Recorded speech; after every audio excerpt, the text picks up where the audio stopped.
Hi guys, welcome to a brand new episode of The Recap. Woo! Okay, now I know I say I'm excited every episode, but today we are truly excited. We are so excited to have this guest in the building. She is our favourite villain, or she might not be the villain because she's come with receipts today. We're going to get all the tea from the person that carried the season of Married at First Sight UK, Miss Julia Ruth! And of course, we can't forget about my fabulous co-host. We have Isa and we have Feven. Yeah. Okay, we are so gassed because we're obviously massive fans of the show. Yeah. And we watched it from beginning to the end. And we did talk about it a little bit on the recap, but timing wise, so we didn't take a deep dive. So it's so like lit to actually have you here in person. Thank Gorgeous, by the way. Like even more pretty in the flesh. So yeah, I feel like we should let's just get into it. Yeah. Let's just get into it. Let's not waste a single second. So obviously before we get into maths, I feel like there's so much more to you than what we see on the show. So take us back to the very beginning. Like, who was Julia Ruth? Tell us a little bit about your story and how you ended up on the show. Yeah. So born in South Africa and then moved to New Zealand with my family and then spent most of my adult life there.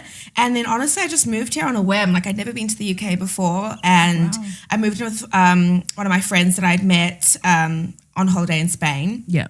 And packed my bags up within like a month and moved my bag here. And then I was like, I'm here, surprise. And I've just been going with it since. And then basically I had applied for maths and I got a phone call, I think when I was at work one day. And she was like, can I give you a phone call? I was like, oh, absolutely. And then before I knew it, I was filling out paperwork. I was having my exes speaking to the producers on the phone, my family.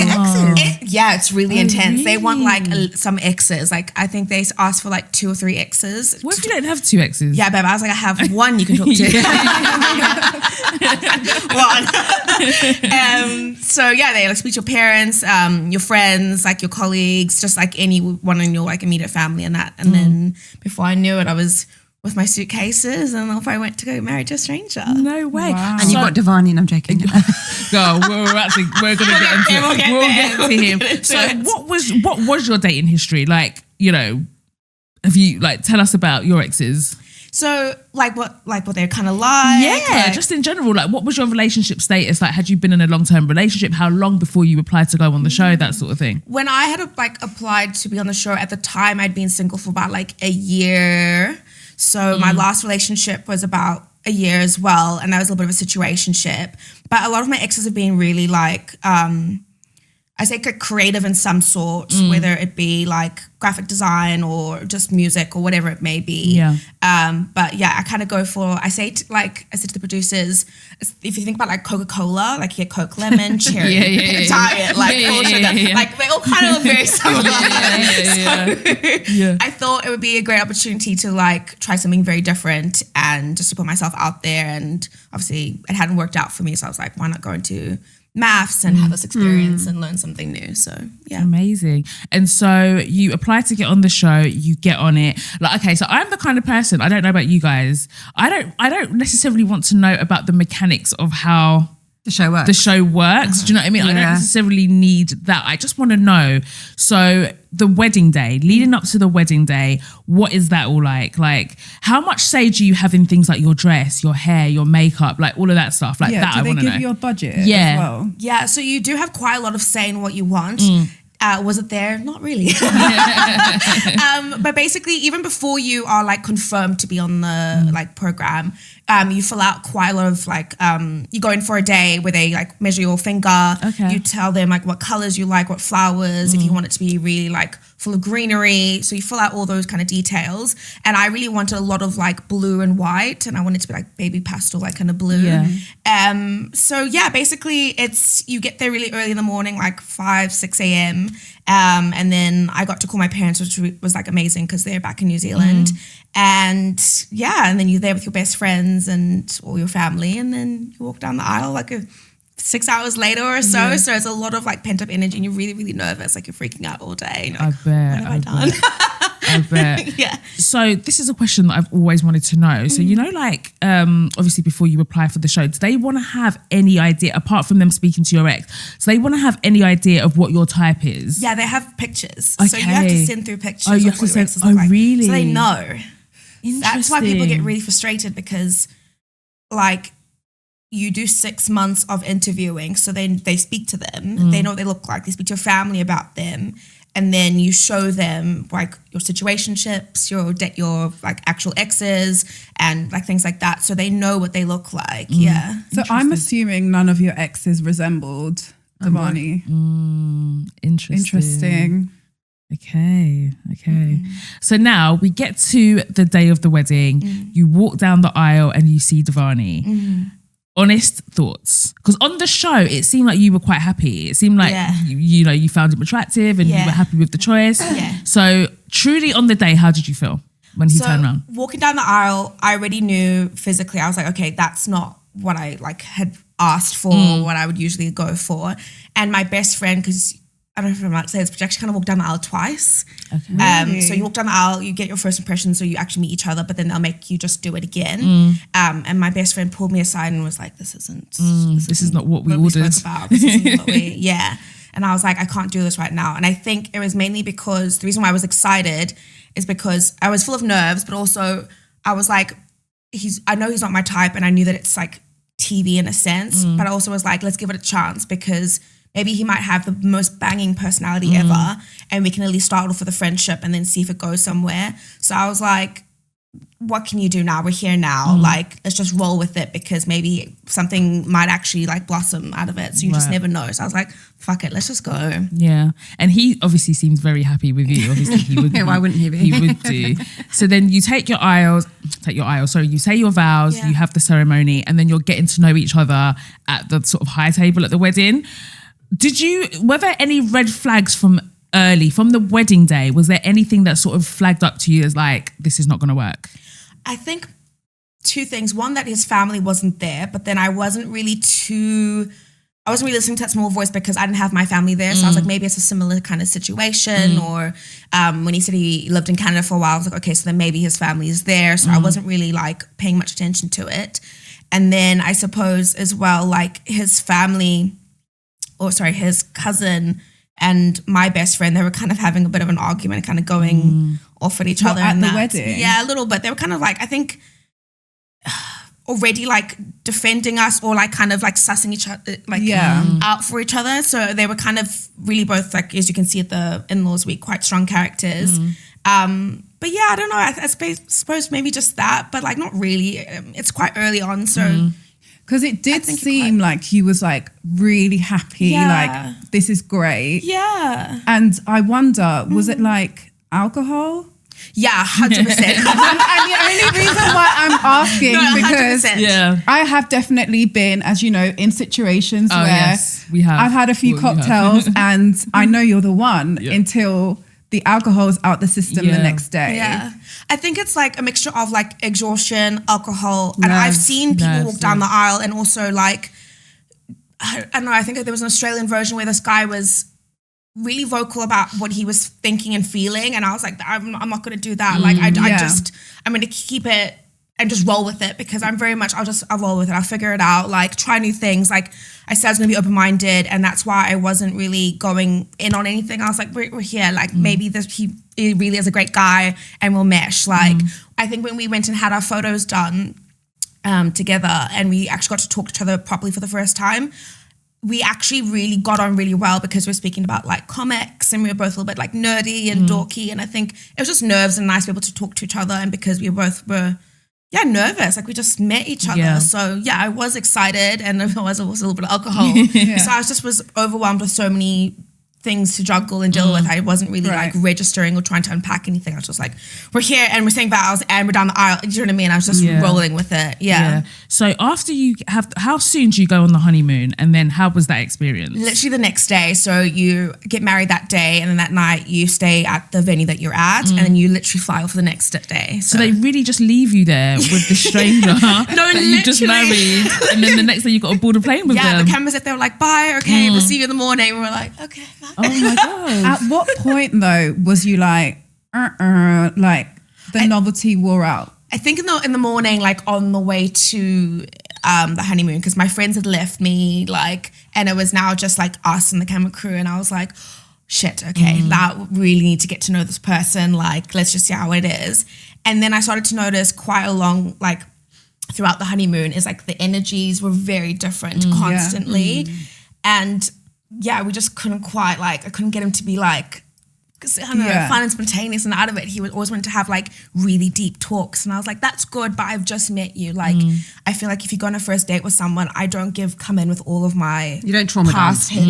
You know what I mean? Like, you connect with people, even like friendships, like you create great memories together, you laugh, that's how you get to like grow and connect with someone, and that's how you find, like, develop feelings for someone. It's not by like, hey, this is the worst thing I've ever been through, and I know, like, listing all these negative things, because I'm just like, fuck, like, I'm a ball of nerves, and now I've got to deal with this, and I don't have my friends, and I don't have my phone, I don't know where I am, like, this is a lot. I'm with a camera crew that I just met, like, you know what's funny though, we were talking about, like, you know, when you were on the honeymoon and you said, what's your worst fear? I feel like we spoke about this, I think maybe it was on live, and we were like, I was like, why would you say that as a worst fear? Like, my worst fear is being buried alive. Like, spiders, like the dark. And it was like dying alone. I was like, well, like, I even said, I was like, we're all going to die alone. I know what you mean. I feel like the way it was almost edited, it was edited in a way to make it look like is like a 100 to a 0 kind of vibes. Do you know what I mean? So it felt very much like,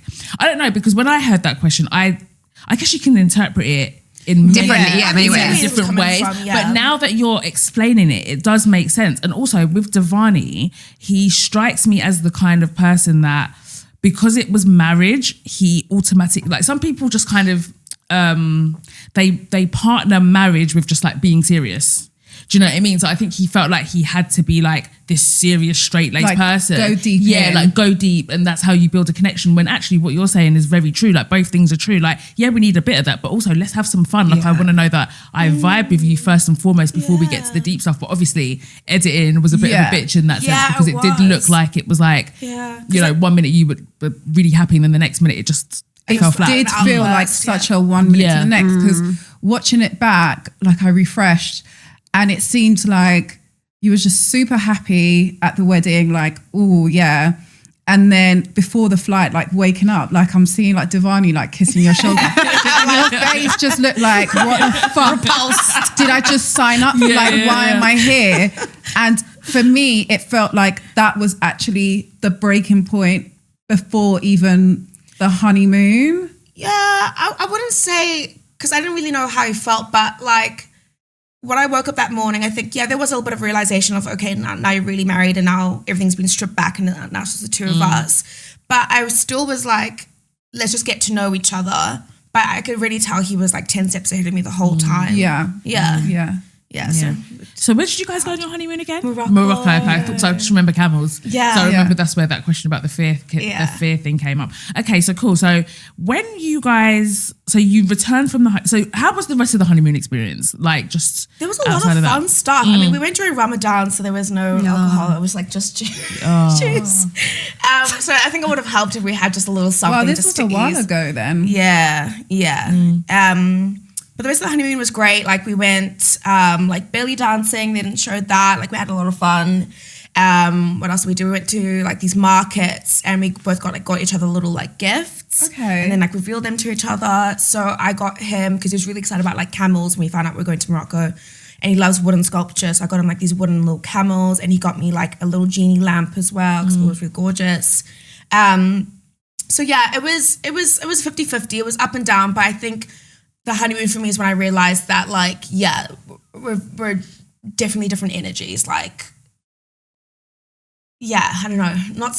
Maybe it's not someone that I want to, like, you want to be with your best friend. Do you know what I mean? You want to be with someone you can laugh with, at least, at the minimum, and like have, like, take the piss out of anything. Like, I think so many people say this, but like, you want to be able to go to like Tesco's and have the best fucking time. And I just wasn't feeling even that. And I was like, how are we in this most beautiful place ever? And I just want to like Yeah. Because you want to be stupid and goofy and like, but then also have a serious conversation. It's like a mix of both. Yeah. I just think when you are always asked, how are you feeling? Talk about this, dissect your feelings. I think we always are being deep naturally with the show. So like, it would be nice to just giggle a little bit and, do you know what I mean? Have those inside jokes. Like we didn't get to do that. Everything was really, really deep all the time. Yeah. He definitely strikes me as that kind of person that like, I'm not saying it was performative, but you know, like, so, I guess performative. I can't think of another word. It's just like I feel like some people internalize things they hear like on social media and stuff like that. And then they feel like that is what a woman wants in a relationship. And like they actually underestimate the power of just like joy and laughter. And like that to me is just as important, if not more important than all the deep stuff. Do you know what I mean? Because the deep stuff is kind of inevitable. It's going to happen, as you said, with the commitment ceremonies. So now let's fast forward to the first dinner party. What is that like? Because I always hear past contestants talking about it's a really long day, you're shooting all day, and it's really intense. What was your first meeting like with everybody? Is it at the first dinner party? So I meet all the girls and David. Of course. Yeah. Of course, so we spoke about like who we think could be matched together and like who we both really like and vibe with on our ends. So honestly, when we walked in, I had the best time. I was so excited to meet everyone. Like, you're having the best time. But yeah, it was a lot of fun. It was nice to meet everyone. And I just remember seeing a lot of happy faces, but then a lot of people who were visually, especially like Sarah, like not quite happy. And I think something in me went like, oh my God, like in a way I don't have to like pretend anymore that I'm really, really happy. Like I can actually like be like, oh my God, so I'm not the only one struggling. Because from what I heard is like there were some really good matches in that. And I was like, oh fuck.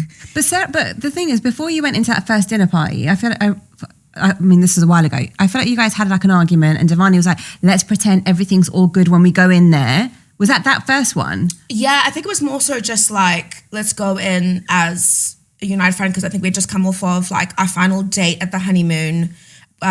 So and you know, when you have an argument and you like, oh, we're sorry, and then you move on, but it's still kind of there a little bit. So we were just like, let's just go in, forget it. And then I think when I got in there and saw the girls, something in me was just like, oh, but a safety or someone who kind of gets it as well. So I think I was like, okay, so actually this is really what's been happening. I think I felt like safe that it wasn't just me, or you know what I mean. I got to let that wall down a little bit. Absolutely. So the dinner party, you guys are all sitting down. I can't really remember what happened at the first dinner party. Was there any drama? There's always drama at these things. I think it was the sort of realization of Divarni kind of like saying one side, thing, you saying the other side, and then it was like the first of him getting pulled up on. You know, we have like different opinions in this. Yeah. We're not the same person. So I think it was like, do you feel like in hindsight, maybe you didn't align with him, that actually going to change the tune a bit? We're not going to go in as a united front and I'm kind of give it to them. And then he was kind of like blindsided on that. I think there was no like malice in trying to make him look a certain type of way. But I think, I didn't really think it through, but I just think I felt so comfortable knowing that I wasn't the only one who was struggling. So I spoke to the girls about it. And then when I heard that he was saying that we're literally the same person, I was like, well, that's definitely not right, because we've been having so many arguments. Like, it's, I mean, you can go in and be like, no, we're good. Or like, you know, I can get that. But it was like, same person, yin and yang, like this is exactly, and I'm like, wait, hang on, it's a bit crazy. Had you been intimate with Divarni at this point? No, yet? And I can state this for a fact. So when Divarni and I were intimate was about, I think 4 weeks into the experiment. So for TV, that might be a few days before in-laws week. Oh, and he said, I thought it was wedding night. No, and I said this at the last reunion, but it was too late for them to edit it, and I was just dealing with so much when shit hit the fan.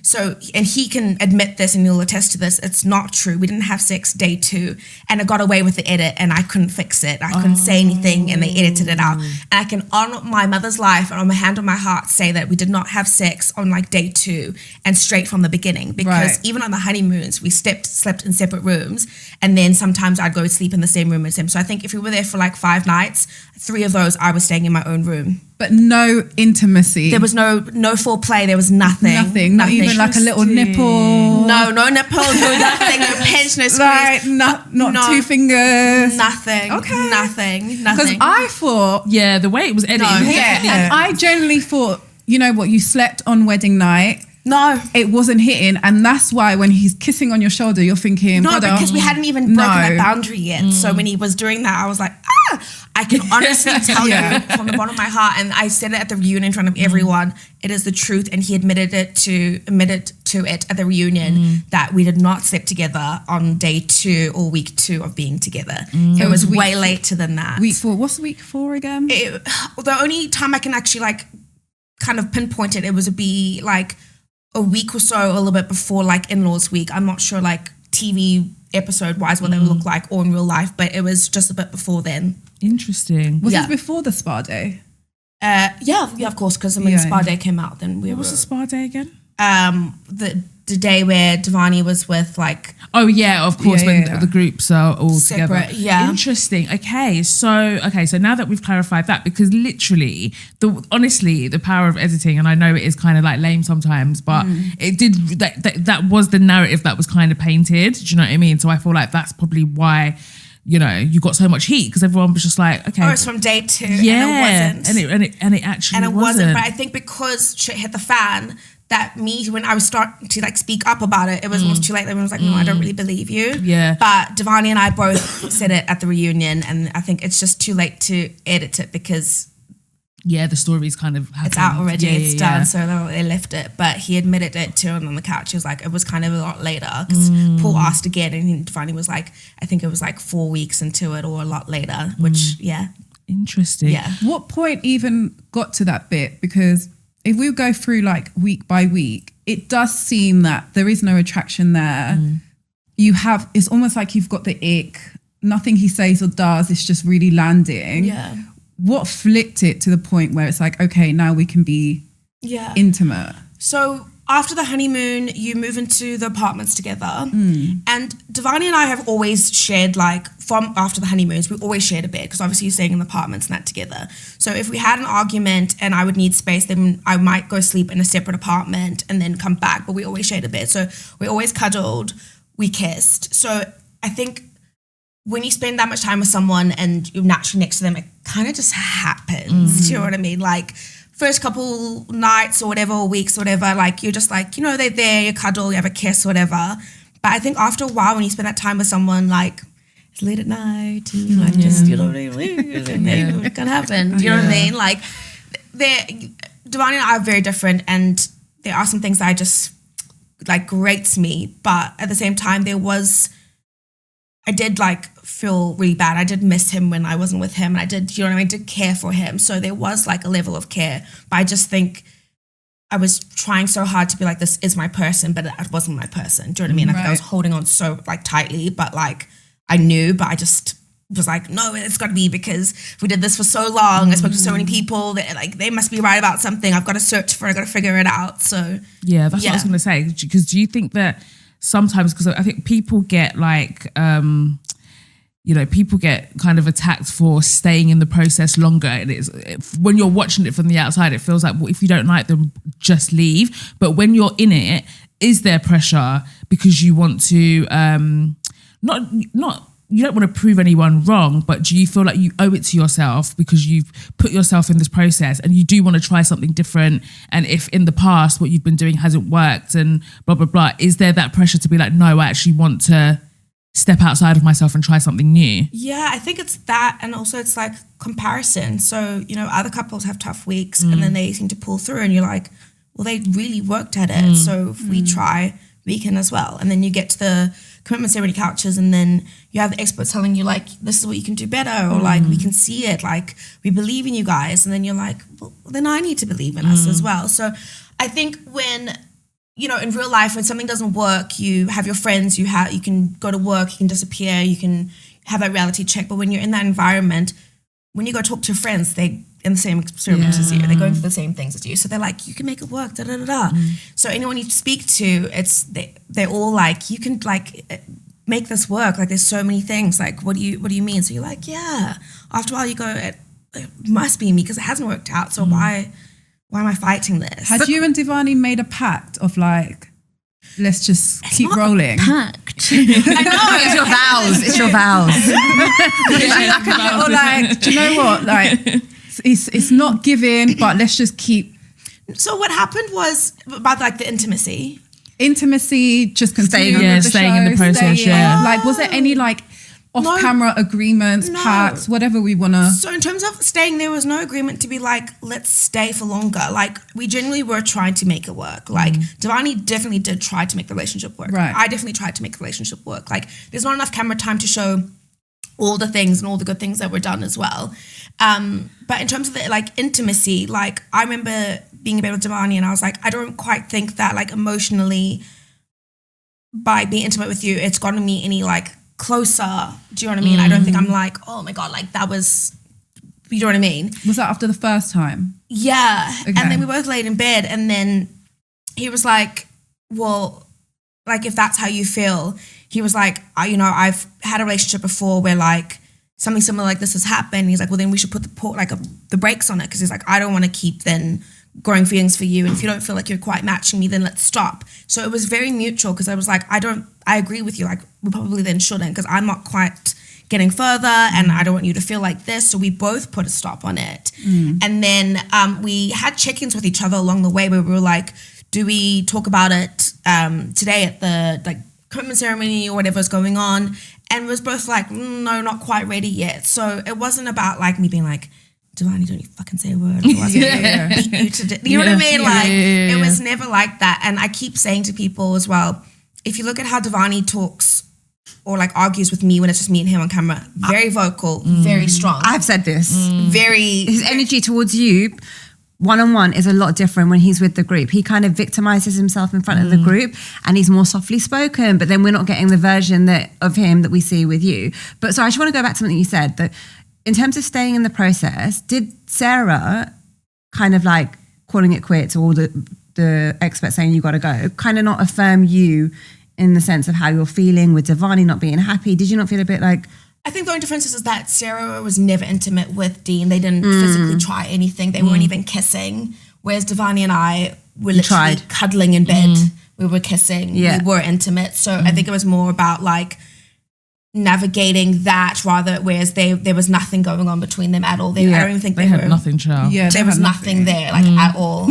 So yeah, I think that's the only like difference I would say between like the two couples. I mean, I don't even blame Sarah. I think she got so much slack. That's what I was going to say. That was literally going to be my next question. Do you think that women are villainized more on these shows if they don't find the guy attractive? I think it does just feed into this thing of like, we're supposed to be grateful that there's a man there kind of thing, whereas men definitely have more freedom to sort of like maneuver how they want in these situations. I remember there was the Australian one. Oh, was it an Australian one?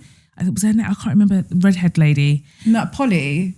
Was that her name? Are you talking about Polly? UK. No, not Polly. This was the Australian one. Katie. I think Katie. And that guy that was just not into her at all. Yeah. And I don't feel like he got the smoke. Do you know what I mean? I feel like the men, when they're, and also the other British couple, oh my God, I forgot her name, and she was blonde and they were both quite posh.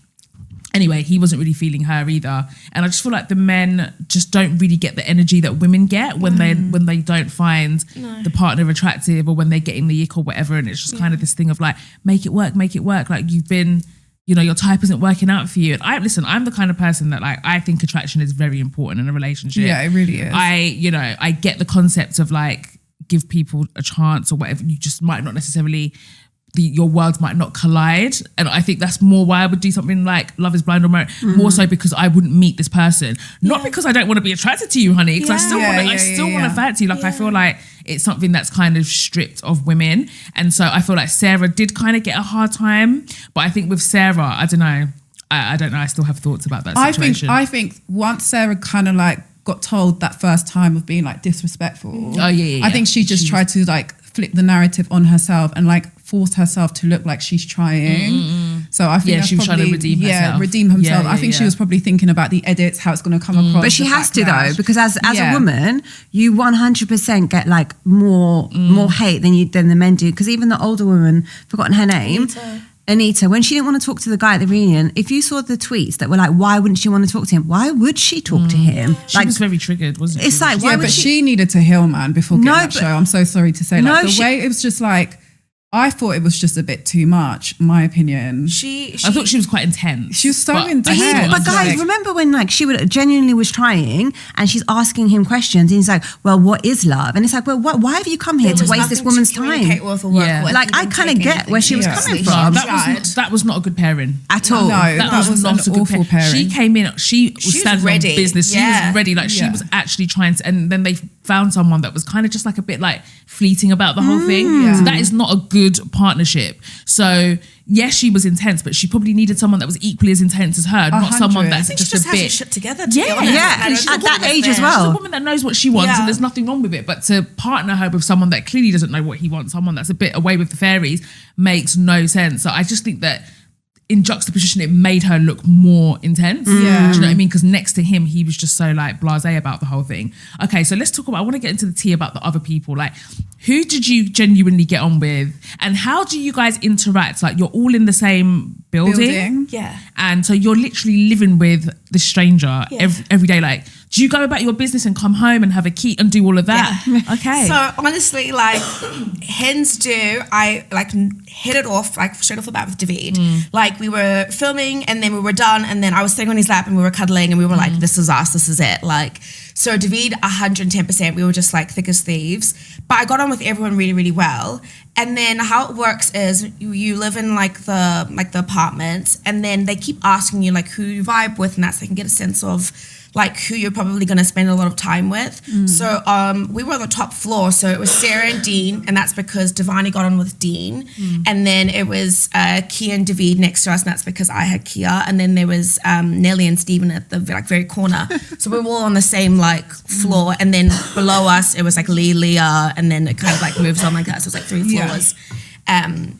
So yeah, basically they do it because then you know, you can go knock on their door and confide in them and like you're with your close friends and things can grow and gossip can travel and things like that. But then were you still doing things like, I don't know, going to work where people were working during this process? No. So you literally do not have any access to your phones, laptops, like everything's off of you. You have a production phone. Yeah. And like you're literally cut off from the outside world. So if you want to talk to anyone, you have them. And then what's like an average day then? You wake up, you have breakfast with Divarni and then what would you guys do? So basically the night before you'll get a text message being like, this is what time you're filming. And then if you're filming that day, you'll film, you'll wrap. And then afterwards you're just free. So you can go have like dinner, you can go to the movies, you can literally like free. So normal everyday things, but with the cast.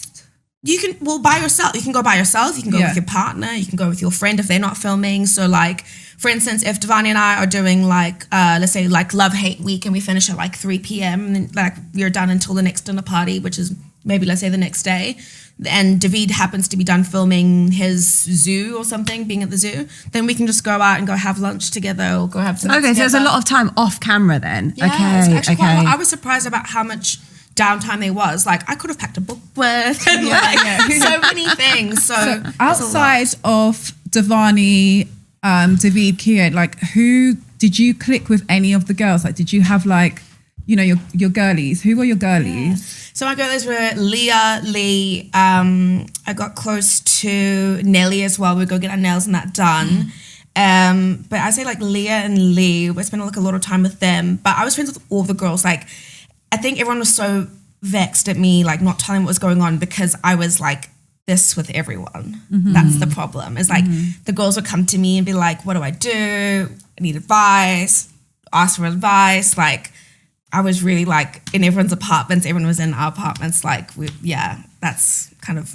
Do you feel like the whole situation where it started with the backlash with you, do you think that you could have like handled it differently in a sense of, because I'm like trying to be in everyone's shoes. Like if I don't like you, I don't like you. Like why is everyone coming at me?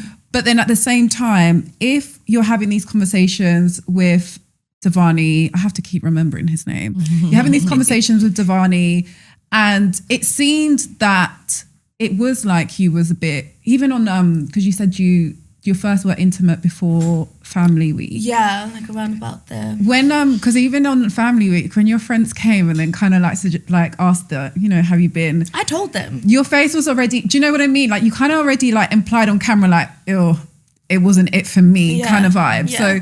Do you think that's kind of like where it all just started spiraling down? Like, okay, cool, you're not attracted and whatever. That's fine. You can kind of keep going with that until you guys figure it out. But then if you're painting it as like, he is revolting, do you know what I mean? Is that where it's like, girl, play your game right? I think what happened was I saw my friends for the first time since the wedding day, and you kind of, like, I know it sounds so weird. I don't want to blame it on forgetting the cameras are there, but like, you kind of forget the cameras are there. And I was like, I'm with my safety. Yeah. People who really, really know me.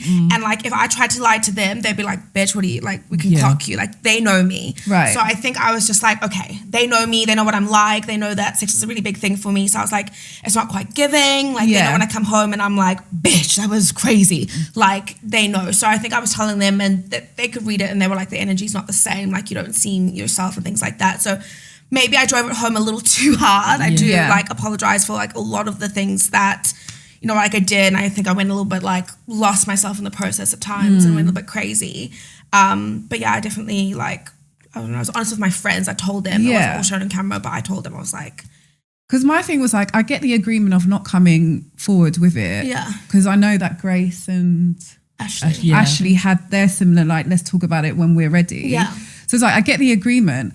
But then like watching back and refreshing, it felt like you was implying that it was happening anyways and it wasn't for you. Yeah. So what point was it like he's brought it forward, but actually so did you in a way? I don't know. I think maybe because I knew that it was telling like, well, my friends, sorry, I knew it was going to stay there. But I think if you're going to come to the experts and the group, I think we should have done this together. Do you know what I mean? Whereas like, even if he had told Tia, his cousin, that's where the conversation is, if that makes sense. I don't know if that makes any sense at all. Yeah. But like, if you're going to go tell the group where everyone's judging your relationship, everyone has, the, you know, adding their 2 cents in, and we're bringing that forward now, all it would take is him being like, I think we should start telling people now. So did he tell the group before he had that one-to-one with you then?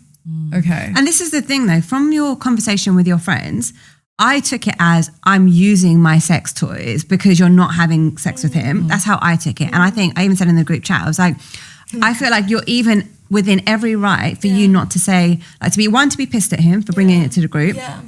2, like I've seen these takes where it's like, but she always talks about sex and sex toys. And I said in our group chat, it's like, it's a slippery slope. Like if a woman is talking about sex toys, masturbation, it does not mean who she's sleeping with and the ins and out of her sex life is up for debate. If you didn't want to bring it to the experts, you're well within your right to feel like that. It doesn't matter if you talk about sex toys, who cares? Yeah. It's like, it's weird how things just get twisted and fun. Yeah. I think two things can be true because if you can talk about your sex life, your body, everything that you're doing, that's completely up to you. But I think then if you then implying that someone else's sex is shit, they also have the opportunity to back it up. Or like if you're then implying that someone else's is like not for me, then you kind of like opens that door for them to like defend themselves in that way. Yeah. And I think that's probably where it went wrong. I think if you was talking about your sex toys and all of this stuff, that would have been fine. But then implying it because you couldn't even, do you know what I mean? And touching with a stick, that's where the door was like. Yeah. Men do it all the time though. Men do it all the time. This is like reparations. Men do it all the time. They do. They do. It's reparations. They do. I see both sides. I think it kind of is sticky. Do you know what I mean? Like I would never deny women the right to talk about whatever they want to talk about or not talk about what they want to talk. I just think that with that whole situation, and again, I'm sure editing and stuff played a massive part of it because they know what narrative they want to create with each and every couple from the beginning. Do you know what I mean? So I just feel like the only reason why it looked a bit funny in the light was because it was happening. Do you know what I mean? So I think that's the only reason why. But let's move on from that. So you were saying that you really got on with like Nelly and all the girls. Other girls. Actually, no, I want to take it back a little bit. So I just remembered. So when you guys did the task where you had to write down in order. Let's talk about this, please. What was most important to you. Yes. I will back you in that. And I feel like Divarni's list was very performative. Very performative. I was not buying that. And there's nothing, and again, and I think it kind of fed into what I thought about him. I did not like Divarni at all. Do I think that you guys were a good match? No. Definitely I don't think you guys were a good match. No. But I think that like, and it feeds into what I was saying before where he felt like he had to be deep all the time in these conversations. I think sometimes certain guys have this perception of what they think being in a serious relationship looks being a like. man is like. Like this performative masculinity kind of thing. 100%. And so for him to put like sex down on the bottom of it, it doesn't make you less of a serious person because sex is high. Do you know what I mean? So I wasn't really buying that list. But what did you want to say about that? Because I remember that was quite a poignant part of the show. A really big part of like my interview process, and they called me a few times to double check and make sure that I was okay with my partner having kids. Is for me, because my family is so blended, my family tree and how I was raised, I said to them, I really do not mind if my partner has kids because I'm happy having kids, I'm happy not having kids, I'm happy adopting, fostering, I don't mind. If my partner has kids, I'm happy then to like step into that role. I know what it's like to be in a blended family. So the reason why kids was low, like down on my list was not because I was like, fuck this, I don't care about kids. It was just, I don't mind what that looks like. And I got a lot of heat for that one. But yeah, that his list made no sense to me. I was like, if it was higher, I'd be like, okay. Yeah. But it was literally the second last one. And it didn't really make sense because the intimacy thing was such a big deal for him as well. Yeah. Do you know what I mean? So was this before or after you was intimate, the list? Do you think maybe because you guys already knew that it wasn't hitting, maybe you thought, let me make it play it out like it's not that important because she kind of like... I'm not quite sure in the... I should have rewatched it back, but I'm not quite sure at that time. Because some episodes I was like, no. Because maybe as a man, if you're being like told like, I don't know, I wasn't really feeling it, he's not going to put it up on the list. He's probably thinking, let me just downplay it like I'm okay with... No, I think he was just doing the list that he thought the viewers would. It was definitely a fake list. It was fake news. It was a fake list. I don't believe it. Like his accent, I don't believe it. What is his accent? Where's he from? Is he Jamaican? He's stayed in Canada for a few years. No, we don't know if it's years, some time, right? For some time. But that twang, oh my gosh, every episode, like I can see why you couldn't deal with him. But yeah, like I don't really know. I think he was trying to like impress me and thought that by being that deep or being like that profound that I'd be like, whoa. But I was just like, no, I can see through it. No, that's not that low on the list. Yeah, no, I wasn't buying that either. Okay, so were there any couples on the show that you felt were disingenuous? The thing is, I don't think anyone was like disingenuous. I think people just struggled with their matches, if that makes sense. I think that's where it like kind of came from. I think whether people want to admit it or not, whether they have, the good edit or, they're a happy couple, everyone that I've spoken to, or people will or won't say this, but like everyone kind of didn't really get their type, per se, or kind of what they had asked for in a person, whether that be personality or like physically or whatever. So everyone kind of had like a little bit of struggle. I think some people just got a little bit luckier and got their best friend that turned into something, or were attracted to that person when it turned into, you know what I mean? So I think there's people who, I don't know. I think it's just, that's maybe where the disingenuousness came from, was more just that they weren't really getting what they wanted. But what about the Leahs? Because I kind of see it as, so you got this label of clout chaser. I think Sarah might have got it at one point as well. Certain people kept getting like labeled clout chaser. Yeah. But the Leahs were the biggest clout chaser. I call them the Leahs because it's like, which they're a unit. But they were in it for so long that it kind of felt like, wait, why are you guys here? Like Leah, the Northern one, Liverpool, was more genuine than the other girl. I think she was more genuine. I think it's hard with these two. I think, I'm not quite sure. Like, I feel like they, in a sense, kind of were able to not talk about intimacy, whereas I was like scrutinized for not talking about intimacy, and it was like kind of pushed. So in that way, I'm a bit like, but I don't really know. I'm not going to really speak to that because I've kind of just mended a few friendships. So I'm not quite sure. But what I also did want to ask is about the experts, because they got like a lot of stick this season about the pressure pertaining to the intimacy thing. And I see it. I kind of see where people are coming from. How much involvement do they have? And how often are you seeing them? And do you think that they get a true scope of what is going on? Like, do they get like summaries of what goes on in the week when you guys are just in the apartments by yourself? Or is it literally what they see, what we see? So as far as I know, and then what I think. So what I know is that we only see them at commitment ceremonies. I think I've seen like Paul's mic pack like before dinner party, like on the table, like where all the microphones and that are. And so I think that's definitely the only time that we ever see them. Or maybe if you have like Charlene, she might come visit you for like an intimacy week or something like that. So I think they get briefings, and I think they get told to either be hard on a certain person or to push something or to go back and ask those questions, because they can't really give you advice if they don't know what's going on. So I think they get briefed. So this is one of the things that I was saying in one of our episodes. I feel like some of the advice that the experts give doesn't really apply to what is going on, like the whole picture. And I was saying there has to be a point where they need to kind of like restructure it, because if you're only giving advice over what you're watching at a dinner, like essentially at the dinner thing, which by the way, how can you even keep tabs of what's going on at the same time with so many different people? It's hard. And then give your advice or whatever based on that. It just doesn't make sense. Like, we're never going anywhere with this. I will say one thing that Paul said, because I remember pulling him aside like after the first commitment ceremony, and I was like, why do we keep fighting? Is he does say like, and I think people did do it because we're on the couch for about like 45 minutes to an hour, is tell them. So like you can challenge them and be like, actually that's wrong, and you can say X, Y, and Z. So there are a lot of people who do like, I wouldn't say challenge the experts, but like do say, actually, no, this is what happened, or this, or throw into like stuff that's happened so we can tell them what's been going on so they can get a better scope. But But even that alone is just not enough. I feel like they need to kind of be able to see it more, because with, is it Grace and Ashley? You know, Grace is saying her side, she's telling them, and it's completely not what's really going on. So how can you really... They need to see footage. They need like, to rather see, than like like footage. I agree, because I don't know what they see or how it goes on. All I know is I think they have an earpiece in just to kind of give them briefings, but I don't know. Did you say 45 minutes to an hour? Is that per couple?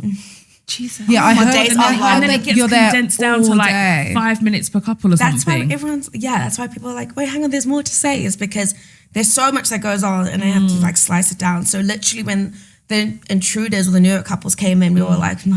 The intruders? No. They need to stop doing that. Yeah, they need to stop. The New York couples. Yeah, if you're watching, we don't care about those people. Respectfully. Just give us more screen time. When they bring them in halfway, I would rather have more in-depth, like intense, like sort of like surveillance of what's going on with the main couples, then have these people come in half. I don't care about your honeymoon period. It's like, these lot are on intimacy week. I think they need to stop that. Like, because I wanna judge everyone. I wanna judge you. I need more time. I don't want to judge you for 5 minutes. I want to judge you for 10. I don't even watch their wedding. I skip through all that.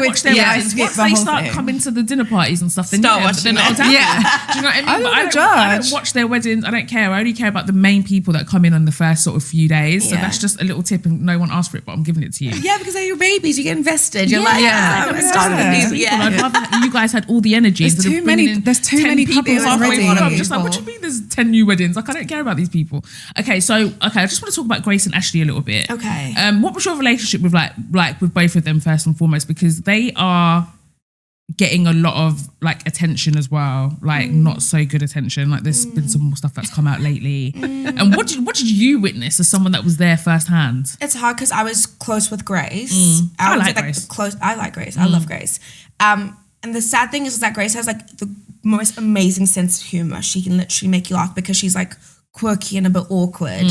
She's hilarious. So actually like watching it back, and then I was like calling her, and then knowing what was going on, she went through so much like in silence. And like even watching back her interview that they did, the later commitment ceremony couch, I had no idea. Like if I knew someone was picking the lock to get into the bathroom, I don't care that was how a bit long much. I've known you. Like that's not gonna run. What is he doing, man? That is so scary. weird. Like Yeah. it's one thing to be like intimate or like kissing someone when you just met, but then they like opening the door, like you're on, like leave me alone. Yeah. So I think there's even more stuff that obviously she doesn't want to share, or stuff that I don't really know about. But yeah, I personally don't fully buy the whole good guy thing. I think everyone did I did in the beginning, because I was like, I want a man to pay for my nails. Like, what's wrong with that? Yeah, pick the dress then, babe. Like, that's it's a bit sexy. It's like, yeah, you like that dress and I'm wearing it for you. Like, I didn't really see an issue. But then when it piles on and then you hear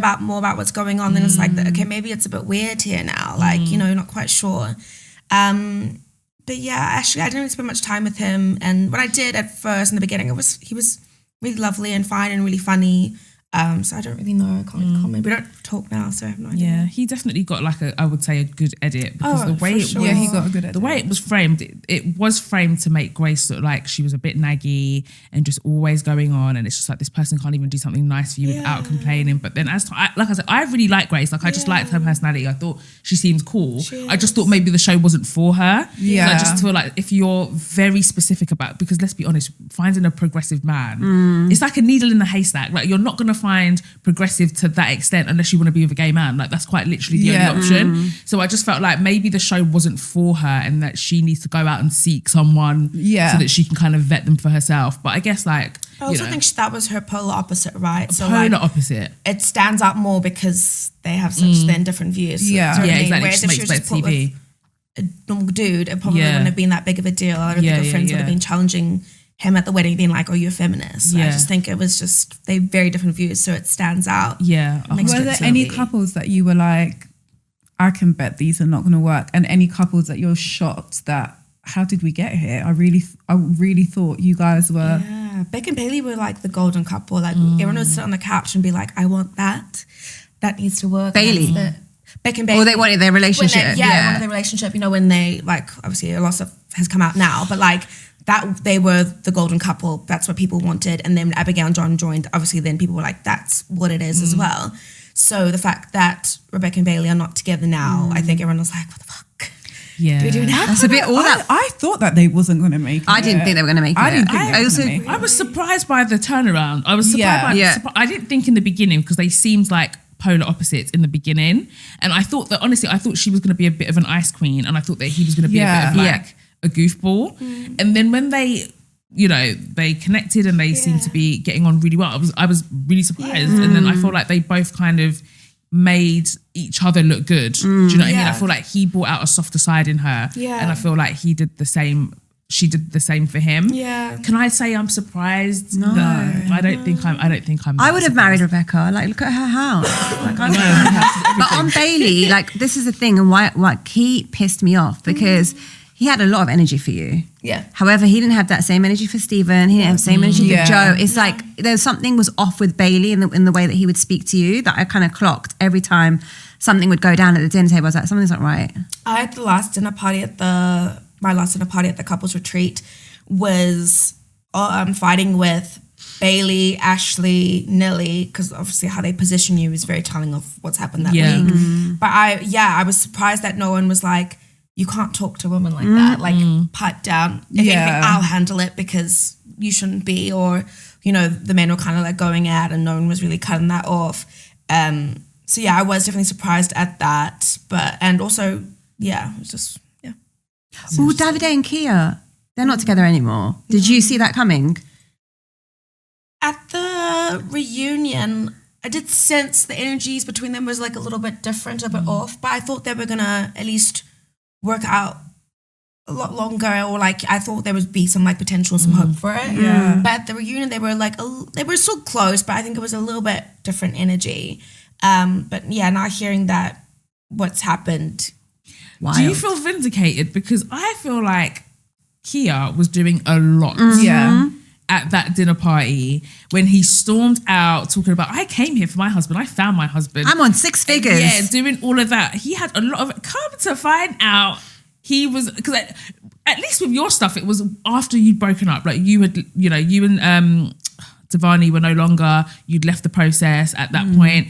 You know, so no one can actually have smoke for you in that sense that like you didn't do anything whilst you were in the situation. Yeah. However, Kia, sir, like, Honda, really? How does that happen though? Because you said like no one is allowed their phones, right? And you only get production after. phones. This was after. Oh, after. Yeah, this was after. Because even with the Steven and the Hinge, I'm like, how does that happen if they don't catfish. I think Steven. Joking. Yeah, sure. Did he sneak in a phone? Do you reckon? I think that's what it was. Yeah. That's what it was. But for me, I think it's interesting, like, and it's not to say I'm not, attacking anyone or going for anyone, but I just find it really interesting that everyone had a lot of energy for me. Yeah. And then now that the series has ended, there's so much shit and chaos going on between everyone. And I'm just like, glass houses. Yeah. Yeah, Glass houses. 100%. Do you feel, because I know you said you was close with Leo as well? Or Lee? Leah and Lee. Do you feel like a sense of betrayal when they sort of start getting involved and telling Divarni all the things that you had been saying about him? Do you feel like they should have kind of come to you first with that, or? I just think certain things didn't need to be relayed, I think, in terms of hurting his feelings. I think people could be like, you should leave this situation, it's not for you, without like all the worms kind of coming up again. But also that's just my opinion, and maybe they, I think, felt that that's what he obviously needed to know to like shake him out of it. Yeah. So Not shake him out of it. do you know what I mean? Everyone keeps saying I had this spell on this man, but I didn't. You had him in bondage. Yeah, like I was like, Yeah, down bad for you. If I was your girlfriend, Yeah. and I know like, girl, this is starting to look a bit Crazy. side eyes for you, Yeah. I would probably come to you first and be like, you need to, because if I don't know you're sleeping with him, right, and I know everything that you're saying, I know that he's not seeing that this girl does not like you, and you're both my friends and you're my girl and we're close, I think I would come to you first and be like, you need to actually like let him know. So do you know who did that? Who? One person did that. It was Kia. Wow. So what happened was we had the separate days, and then we came back, and my side of the brunch day got back a bit sooner than the others because they were further out. And Kia actually, I think, who was that? I was in someone's room, and Kia ran down and was like, I've heard that, because obviously Divarni told David that we were intimate, and Kia ran down to me and said, Divarni has told everyone that you guys have been intimate. You need to call him out on it because he's bringing it to camera. And I was like, what?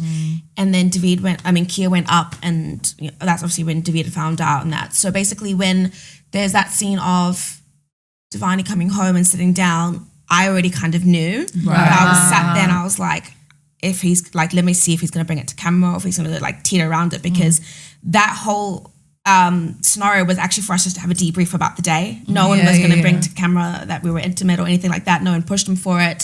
So that was all just on him. Just so being did like, he do it at the spa then? Was it the he spa did that then? off camera, and then he brought it onto camera. So instead of having a conversation with me off camera and being like, okay, I'm done, we need to talk about this tomorrow on the couch or wherever it may be, he thought, I'm going to just air it now because I've already run around, told half the cast. Yeah. So now everyone's already running around, getting their phones back from their day, so everyone's texting each other. And he came into the room and was like... Watching it back though, are you now thinking, okay, I see that because they're all coming in so strong, telling him all this stuff, do you like now think it's like, okay, I kind of get it, why he was like trying to like correct it? Or do you just feel like fuck all of you, fuck every single one of you, like, do you know what I mean? I don't know. I just think the only thing I can really say is that like I'm quite a closed off person, and I think naturally I can be like also a little bit maybe performative and protect myself, so people will only get like a certain amount of me until I really let them in. So I think for me, all I wanted was just to have that like conversation with Divarni, and then we could have brought it forward together. It was never I had him tape over his mouth and I was like, you can't say anything and move or anything like that. So I think I just felt like my trust was broken in that sense, and I feel like that's all it would have taken was that conversation, just to be like, okay, fine, let's reevaluate it, because I was still figuring out if we are being intimate, then what does that actually mean? That there must be something stirring or growing here for us to be able to do that. So I didn't get time to dissect that or digest that or figure out how I could even tell like David and Kia that and get advice before it was like out in the open to everyone. How long had you been intimate before it came out?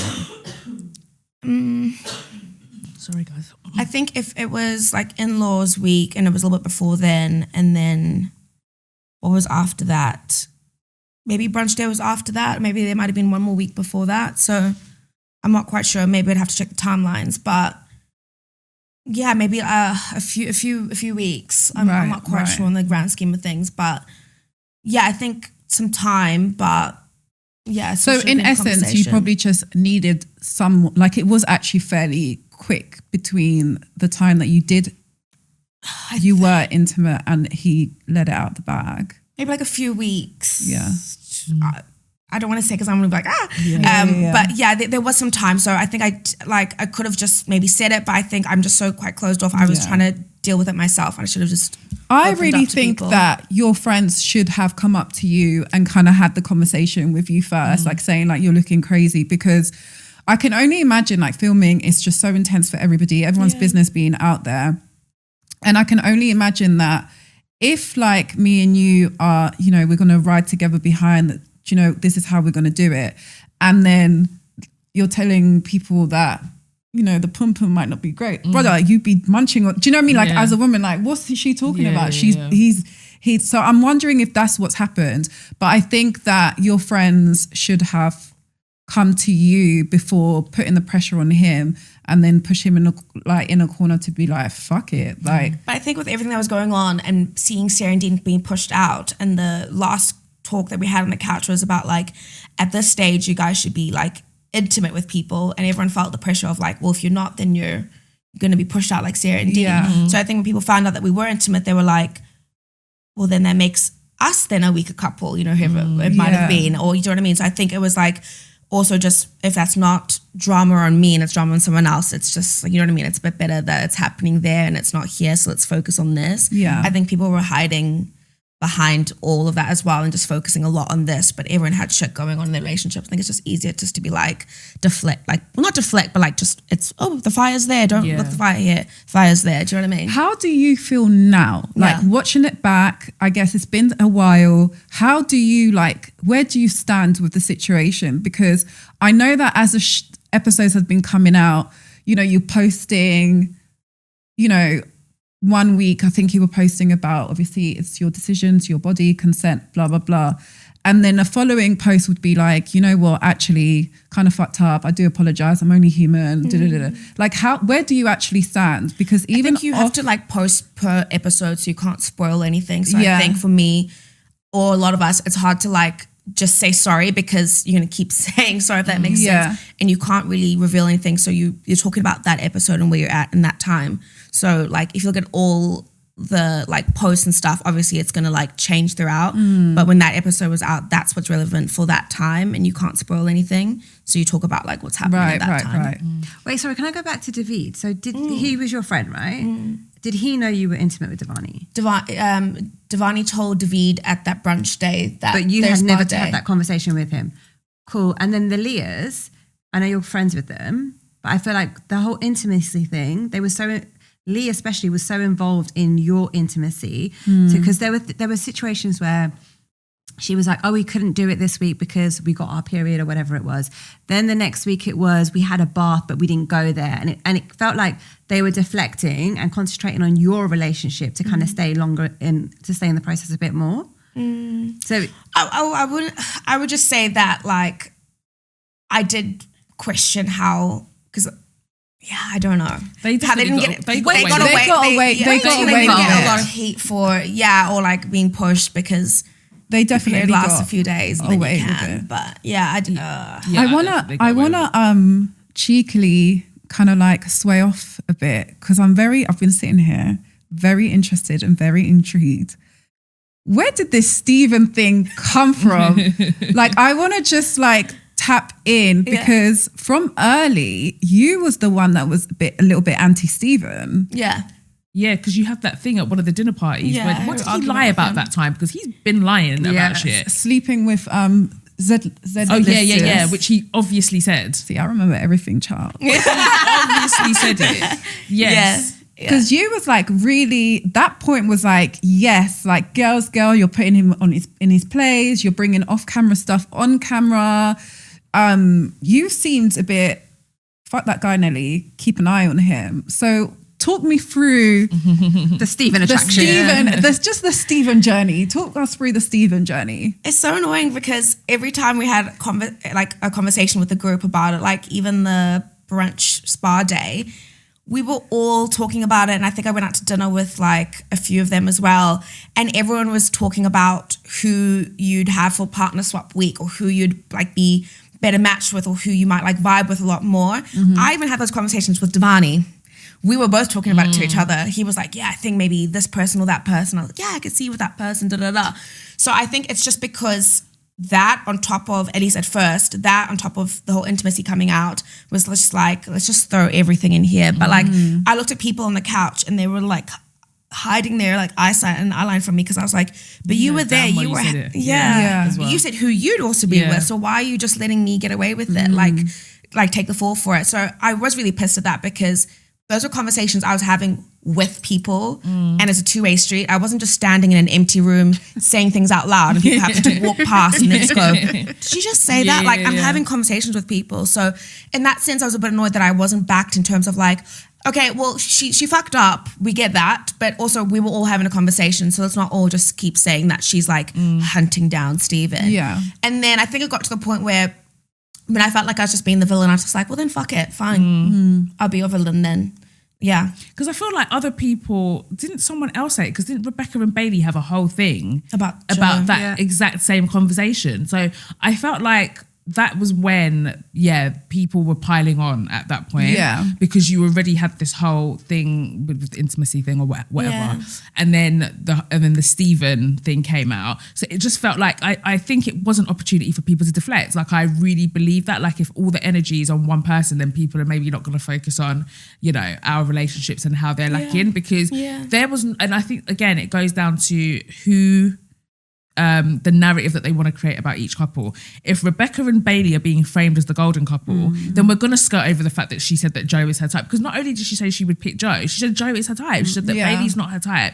And I feel like they didn't hammer down on that at all. And it was kind of skirted over. It was kind of glossed over a little bit. No, and you said something similar and it was like World War III. It's on camera. So the spa brunch day, we were downstairs having cocktails with us on camera, Kia, Leah, Maeve and myself.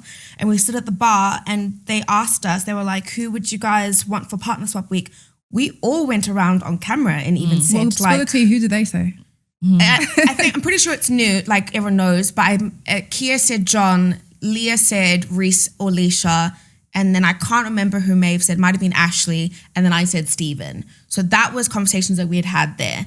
That wasn't shown. Then we all went around in a group and said, read the envelope and said who we wanted. And I said like Ashley for Snog and da-da-da-da. Like everyone went around and said things. So I think it was like, just a bit. So there was no point off camera or like privately that you ever brought Steven's name out again. It was just literally those occasions. I definitely said like when I went out to dinner off camera, I definitely did say that I think at that time Steven would be my type or someone I'd go for in the real world, because I know he said a lot of stupid shit, which I don't stand by as well.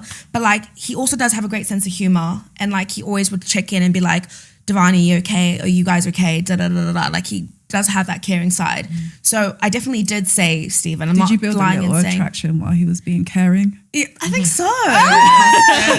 It's all coming out now. What was it about Steven? Because I think it's just because my partner was before not like raw and like, babe, so then do you think people may have already picked up then a little bit, like I think she's probably is building a little attraction for Steven? So I don't know, because I never made a move or did anything physically. I never like, but even off camera I would never like or anything. So I don't know, but I think it was. Did you spend any time with him? Never alone. Like would always be in group settings, like multiple people. Like we're all at the bar or we're all in like Nelly and like Steven's room or something like that. So never like to the point where you'd be like, what's going on? Like never. But on Steven, it's his looks, not his personality. Like what? Because is it him calling Nelly a fucking idiot? That's attractive. Like I'm just trying to understand. Like What? Like, no. I'm going to keep it 100 with you. I'll keep it so fair. real with you. Ask it, it's fine. I even tweeted, I was like, no, it's giving pick me. Yeah. Like, fair. you've seen how he is with Nelly. Yeah. What is it about this man that is like drawing you to him? Yeah. Because but had you seen it at that point? No, you don't in real time. You don't see or hear everything. So like, right. You don't know. Like, I didn't see him or hear him call her a fucking idiot. Do you know what I mean? Otherwise, like, I didn't. You know, there's lots of things that you don't really also see in their relationship stuff that you see on the couch, and you're like, that's what's happening. Like, if you think about Grace and Ashley, nobody knows half the stuff that went on there. So from what I saw, and from like nights out at the bar with the group, or we're all singing karaoke downstairs, or we're all like eating pizza in someone's room, like it's a different vibe to when you're with your partner and on camera. And I think people can say the same with like probably watching me and Divarni back to how I am with them. Probably be like, she's always laughing, so much fun, and then with Divarni, she's like, do you know what I mean? Yeah. So like watching it back, like that's not my type. That's not someone I go for who calls a woman that, or like is on Hinge and does all the things and then backtracks it and then goes and posts and then like, it's just crazy. So I think like if you looked at my exes, if you look at like what I wanted and what I asked for, is I just want someone really sure of themselves, someone really supportive, someone who's taller, someone really masculine and dominant, because I'm such a strong personality. If I don't have that, I will walk all over you. I can see that. Even in the couch ceremonies, he, like the first few, like he came across like a dickhead. Like he was very defensive, very deflective, did you just look at him and be like, oh, no. Toxic. Look at that. Look at that. Red flag. Look at that. Look at that red flag. Look at that tall white chocolate fighting for his right. Is that like what point was like? No, you know what? I think I just didn't know a lot of what was going on. I think I just was just maybe a bit silly as well, to be honest. Was Joe someone that you kind of like? 100%. Joe's hot though. Joe is hot. Yeah, Joe is. I just with Joe because I'm surprised you said Stephen over Joe. But on these little like changes. But also that's because Joe was never there. Like there was no Joe to know. Like Joe because he was running away from there me. for 5 seconds. Yeah. So do you know what I mean? And it's not about like if I had known Joe like on a similar scale to what Stephen was, I probably wouldn't have never said Stephen. I would have just said Joe, to be honest. But Joe was never there. So we never even had like 5 conversations. But yeah, I didn't know. How was your relationship fractured with Nelly? And do you feel like it was kind of misunderstood? Because what I didn't like was how she kind of deflected some of her insecurities onto you. I'm sorry, that is not a you problem. Yeah. Do you know what I mean? And I don't think that's fair. Like if you feel insecure in your relationship, they've been had problems way before the whole Stephen thing and the whole you and Steve. And I think that just maybe amplified something that she already felt deeply within herself. But like, do you feel like she was trying to hold you to account a bit too much for problems that were already existing in the relationship? Yeah, I think I was the face and the name to the problems, right? Like you could pinpoint it and be like, that's what it is. And yeah, I do feel like online or from Nelly, I think the girls get a lot more like vim and like energy. Whereas like, I mean, she did give it back to Stephen, you know, when she like kind of found herself. But like, yeah, I did feel like I didn't do anything with Stephen. I didn't like touch him. I didn't like, do you know what I mean? Like I even had, I'm not sure if I'm allowed to say this, but like when I was leaving from which I need to talk about this whole, what's going on soon. But we had the last commitment ceremony, let's say like on the Monday, just for instance, right? So on a Sunday, I had a producer come to my room and basically was like, is there anything you can do to stay a little bit longer? Like, could you, even if you and Divarni, I'll talk about because you were the show, guys. But go on. Yeah. So they were like, you know, even if you and Divarni are friends, could you guys have another conversation and make up? So this was after the couples retreat, right? Right. I was like, absolutely not. I'm not doing this anymore. I'm like, no, unless you have a brand new husband, I'm not doing anything. I'm not doing it. I'm done like filming and us making up and then being dragged through the mud and like I'm not doing this anymore. She was like, could you even write a letter and stick it up, put it underneath Stephen's door and like ask him to stay or something? I was like, absolutely not. Are you out of your mind? Ask Stephen to stay. Stephen? Like we couple up.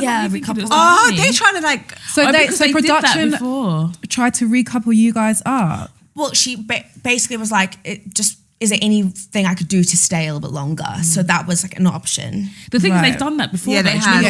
With They Ella have. and Jay, whatever his name was, the one that. You can recouple up if you both decide that you want to recouple Come up. back but together. Stephen and I had never had any conversations about attraction or anything to each other to do that. Yeah. There was nothing there to recouple up with. Yeah. So she thought if you send that, maybe he might rechange it. I was like, I'm not doing that. Going back to Nelly, so when I'm watching the show, I'll be honest, 100%, I just felt like you wasn't handling things right. Yeah, of course. With like the Divarni thing. I Yeah. thought, nah, you're not Agreed. handling it right. Yeah. So I wasn't like your biggest like, That's okay. I know I definitely made a lot of mistakes. But having said that, when then it came to the Stephen and Nelly situation, I definitely was thinking the same way that Nelly is doing too much energy because she didn't even have this energy when my man called her a fucking idiot. Yeah. That part. So she was definitely having way too much energy and too much mouth for you. And I don't like women who do that to other women when you need to, if your issue is with the guy. But I do also kind of wish that you gave it back a bit more to Nelly. I wish because first and foremost, Nelly, sis, stand up. Do you know what I mean? Like if you've got these, you should have healed before coming on the show. You've got all these insecurity issues. This man has to constantly be like, reassuring you until his blood has come out of all his veins. And then one person says, oh yeah, he's kind of attractive. And now like you've summoned all this energy and putting it towards. I actually wish that the energy that you was giving like on the, I guess the confessionals about, it's not my problem that you've got. I wish you was giving that to Nelly to her face rather than just being like, oh, I'm sorry, it wasn't like that. But it's so hard to because I tried so many times, but when it's one person versus everyone else, Yeah. it's hard to because you'll try to get your point across and you might maybe slip up on a word, you might say something and someone else comes in and starts going at you and someone else goes in on you. So like, it's hard to I think there was times where I said to Nelly, can I pull you aside for a chat and let's just have a conversation? But they're like, nah.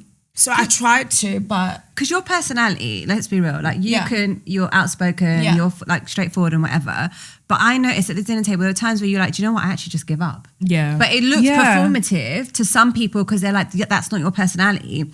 But if these dinners are happening for hours, so you've got people coming at you constantly, it gets to a point where you're like, do you know what? It's hard. Yeah, because the confessionals you and the dinner you was just two different. Yeah. And I kind of wish the clapbacks and the comments that you were making in the confessionals, you were saying it there and then to these people because I felt like, cool, whatever. She kind of fucked up with the whole Divarni situation. Yeah.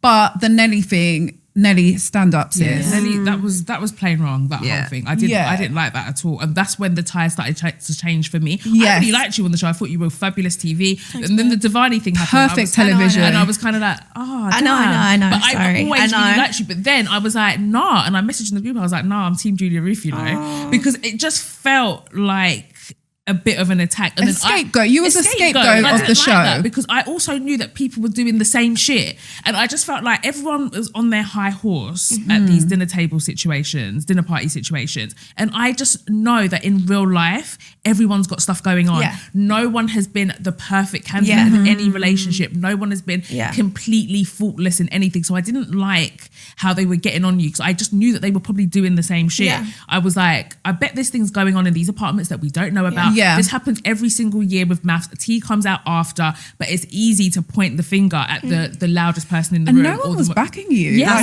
that's why I asked. But they didn't want the heat to be back on them. Yeah, that's why I asked, did you have who were your friends? But David is your friend, right? Yeah, but he was like, the silence was deafening. But I didn't tell him, and I think this is fair, I didn't tell him about me and Divarni. So but even on the Nelly thing, because let's separate all the stuff. The Divarni situation, I don't really think it was like, it should have been a reflection of the Nelly. I feel like that's just two different things. That's the Divarni thing, that's a you problem. The Nelly thing, that was not a you problem. They were bringing everything. I mean, I don't understand why you like Stephen. I don't get it. Guys, they were acting like you twerked on his lap or something. Yeah. And even with Nelly, what I found funny is she kind of came around like full circle. She was like, oh, and you're even using Julia Ruth, pitting two women against each other, and why would you do that? Like she can't. It's so weird how it came to like you liking him, putting his name as like what a couple, a husband that you'd like to swap with, to then you being brought up. Yes. I mean, I appreciated her like finally like waking up. Yes, that like tag teaming with me against Steven, because there was so much bullshit going there. So it was like kind of nice, but I appreciated that in that moment, I'm not going to lie. But yeah, whatever was going on with her and Steven didn't really have much to do with me. I didn't do anything in that process stuff. And I do get that, like, you know, that's my man, don't touch him. I so get that, right? Like, I probably would have the same for him, like, don't try it. If Divarni was talking, but right? then Steven should, like, even like Paul said, Steven should be giving her so much assurance that she should be able to be like, try, bitch. So do you think Steven liked you then through the process? I'm not sure about I mean, I think there must have been something, because he did kind of say like, you know, he liked like my energy and things like that, but he never made any moves. There was no moves made on either like side in the process. Right. But I don't know, when I messaged him, it was completely different. So you messaged him first, right? Exactly. I messaged everyone. What is the truth about that whole I messaged first, but I messaged everyone. I messaged Anita. I was on the phone with Sarah. I messaged Dean. I messaged everyone. So like, it's not like I was like, who am I going to go for now? Yeah. I messaged a lot of people and they've agreed with it. Like Sarah's like, yeah, you did. You called me, da-da-da. Like Dean was like, yeah, you messaged everyone. It wasn't like I was like flirting with everyone. It was literally like, lost my mind. What do I do? Who understands what I've gone through? These people do. Do you feel like, because everyone was like on your tits about Steven, mentioning Steven's name, production kind of like, what about, you know, maybe if you recouple with Steven, do you feel like maybe leaving Steven out of the message because maybe that's going to come back on camera? Like, do you know what I mean? Yeah, but I was silly. So this is totally my fault. I didn't know this was all of the shit was going to come back. I thought when you're done and left, I thought that was it. So I hold my hands up. That's just me being silly. I was like, oh, I'm gone. The apartment's gone. I can live my life now. Nope. Absolutely not. That's just my fault for not knowing. Yes, 100%. So because I guess people were still on the show. People were still filming. Yeah, but you're kind of done. So you have welfare when you go out, so you can call them to things like that to kind of reintegrate you back into normal life. But like, you're done. You don't have any cameras and stuff. So I thought in my head, I was like, everything I'd done afterwards or anyone I'd spoken to or whatever it might have been, I thought that was where it started and ended, which is my fault for being stupid about that. But that was my stupid thought process. Did you message Steven and Joe around the same time? So I messaged Joe. I hadn't messaged Steven because I didn't have his...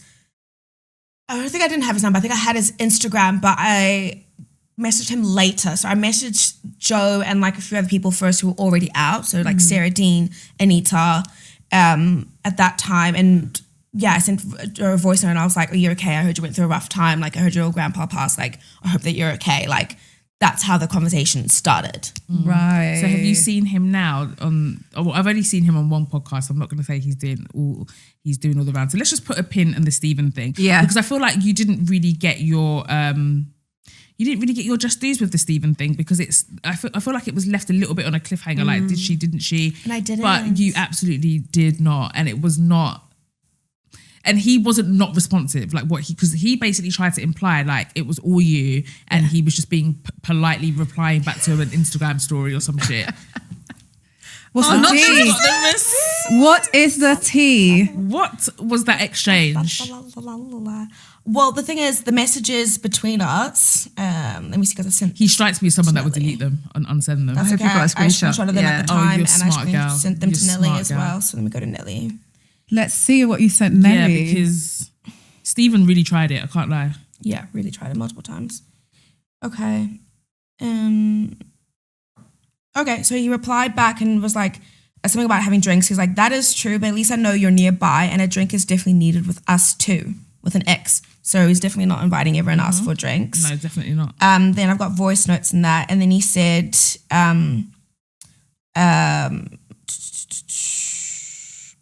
we'll talk about like the commitment ceremony. He's going to go up there on Wednesday. Oh, he said, to be honest, at that time, you could have stolen me away from her anyway. But we could do that now. We can have pancakes and music anytime. And then he'll say, the only name that I want to hear coming from her mouth is Juicy Roo. Oh, so I put on my Prada glasses today. Can I just quickly see? Sure. So I'll scroll and show you, but there's that one there. And if you scroll up. Oh, you didn't say eyeballs, but could we do that pancakes and music anytime now? Eyeballs. Yeah. Oh, Steven. The thing is, it wouldn't even be that deep if he wasn't denying it. And I feel like that's what Steven's issue is. Like, he just denies denies things. Even like yesterday, he did like a podcast Q&A yesterday and still denied it. And I was like, you taking the piss. Yeah. And he was like, oh, she messaged me and said, oh, have you come to your sense now? No. I messaged him and said, oh, hey, are you out? Because I saw that he was watching my stories, but he technically should still be in the experiment. So how do you have your phone? Exactly. But that was the same day that he was going to see Nelly for homestays week. It might have been when he was traveling. And that's when he had Hinge. That's when he reactivated Hinge as well. Yeah. So he was talking to me and had Hinge, I think, at a similar time. So exclusive here, guys. Exactly. Big exclusive. Steven had a burner phone, and in that burner phone, he's obviously got Hinge, and he's DMing people on Instagram. People, i.e., offering to take you out with pancakes, eyeballs, and music. And messaging his ex-girlfriend, because remember he had messaged her while he was when he came back on from the show. Okay. Yeah, I mean, listen. I'd be fine. I'd be like, you know what it is, keep quiet about it. But the fact that you keep denying it, the fact that you keep denying the Hinge thing with Nelly, keep lying about that and throwing her under the bus, but like, just admit it. Just don't be like, oh, she threw all her vim at me. You came for me. Like you 100%. were flirting. Like you were kind of strong-armed into the situation because you're going to defend yourself. Like, you're not going to sit there and chat shit about me or not say anything about me and then have you not defend yourself. I mean, I didn't believe Steven on that part exactly. anyway. I don't think anyone I don't think there's anyone on this planet that believes Steven. If you believe Steven, then... Do you believe that he did it to get back at Nelly, or do you think he's just saying that? I think there's a little bit of spite in him towards Nelly. I think he was a bit upset that she like threw him under the bus at the commitment ceremony couch. So I think there was a little bit of hurt and anger that, like, I do think so. The thing is, and this is just my little take on their relationship, I think that he was pretending for so long that he started to become resentful. Yeah. Do you know what I mean? Like, you know, when you're pretending, you can't, like, you're going to snap. Yeah. Because it's really hard to keep up that pretense. And I just think that that's why and I'm not saying he's not a bad person. I don't know him from a can of paint. But what was very visible was his frustration. And his frustration was the fact that he's got to keep doing this. Yeah, exactly. And I think that that's why we saw what we saw when it came to him. But I didn't like him lying on you because it was clear as day. He was fucking lying and he has a horrible reputation. Let's get to Joe. Yes. Okay. And then we get to Divarni. And then we'll get to Divarni because, yes, I want to hear this hot exclusive tea on him as well. Let's get to Joe. How did this whole holiday thing come about? Because from what I've seen, he said that he was on holiday. He said he was going on holiday and you asked if you could come. So and it was Lanzarote, right? Yeah. Okay. So he was going, so we were talking and he was going on holiday. Let's just say for the sake of... Wait, sorry, let's backtrack. You started talking because you heard his granddad pass. So I was messaging everyone at the stage who was already out and I messaged him to check up on him and I was like, oh, you're okay, because we hadn't had 5 conversations, but all you hear when you're filming is that Joe's not coming, Joe's not here tonight, and I'm like, maybe you're okay, like nobody knows where Joe is or what's been going on. Went to the couples retreat, there's no Joe. So all you hear is that his grandpa's sick and So I messaged him that. We had a conversation. He's like, no, I'm all right. How's it been since being out? We had a conversation. So I talked about the experiment. And then he was like, oh, he just needs to like, I don't know, be free or like go on holiday and that. And I was like, oh my God, that's such a good idea. Like I should book myself a holiday as well. Then they started to be a little bit flirty. And I was like, you know, I could probably like fit in your suitcase. He's like, well, I dare you. Come on. I have text messages and I have receipts. So he was like, well, I dare you. So I was like, oh, don't, like, if we can get married to a stranger, then like, you know, we could probably go on holiday together. So he was like, well, like, come on. So I booked myself my own flights, but it was very much like, come with me. Like, wait, you booked the flight first to Lanzarote? No, well, we had a conversation. About going to Lanzarote? Once the conversation was done, I was like, yeah, well, why don't you come with? And I was like, yeah, okay. Then I booked flights and I went a few days after him. So I think I was there like 2 days after him or something like that. Girl, you know he should have paid for them damn flights, right? Come on, sis. I know, at least. Like, come on. He did pay for everything else when we were there, though. Okay. Like, I mean, it's Lanzarote. Like it's not, you know, the budget is not budgeting. Yeah, but to be fair, actually, the story's not that dissimilar about how the holiday came to be. Yeah. What I saw was him talking about how it landed back on the show. And he basically said that a producer had done a well-being check on both of you and you just happened to be on holiday together and then just basically brought it back. I thought it was Ashley who might have told Maeve because Ashley and Maeve were quite close. And Ashley's also a snitch. And and close with Joe as well. So I thought maybe like Joe had told Ashley and then that's how it gotten out. But it makes sense. I'm pretty sure that maybe that probably is maybe how it happened because you do get welfare checks when you like leave the show to make sure that you're okay and things like that and answer all these questions. So probably was that way. Yeah. Yeah. So I don't think he's, I think because he's probably right. Yeah, because I guess he was trying to back it. Like, it felt like from what I saw, he was trying to be very like respectful of the situation. But I don't know if he's been disrespectful since. That's just what I saw. I haven't heard from him, so that was me hearing about how he felt and how it all went down afterwards. He still hasn't texted me to be like, I watched the show, saw what you went through. Oh my God, I'm so sorry. And you've taken all the heat. Nothing. He didn't take any accountability because even when he ran away from Maeve. Like, what is that about him? Men are such like, runaways. Yeah, like he proper ran away. And I really liked Joe up until that point. I do think it was a bit sketchy how they seemed, again, polar opposites at the wedding day. And then suddenly it kind of went from, oh, actually, I do love her and blah, blah, blah. Yeah. And then he kind of disappeared and he was very much MIA from the process. But I think that's because you feel you lose yourself or you're like, you think that this is what you should have had or whatever the situation was. So he shouldn't have said that he loves her. That was crazy. Yeah. But him saying that he, like, I think if he has feelings for her, like, okay, I think I can see how you know, you're in this close-knit, like, experiment that you have no one else. I think I can see how things like that can happen.